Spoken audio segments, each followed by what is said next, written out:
Mūsų fonde yra labai mažai pinigų, todėl nusprendėme, kad norime gauti sponsorius.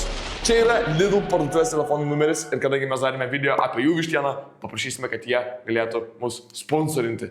Pažiūrim, kaip mums seksis. Skambinam Lidlui. Sveiki, jūs paskambinate į Lidl info liniją. Informuojame, kad siekdami užtikrinti paslaugų kokybę, tai atsakyti jūsų paklausimą, pokalbį įrašysime.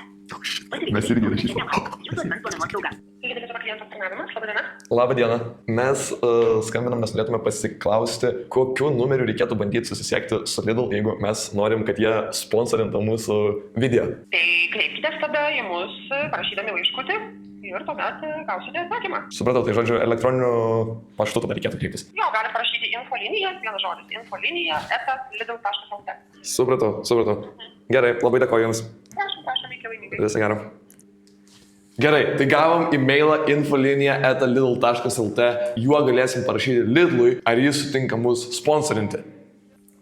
Nice. Sveiki, mes filmuojam. Jo, vis filmuojam. Jūs irgi. Jūs... Jūsų video padarė. Jo. Aš jūsų fanas.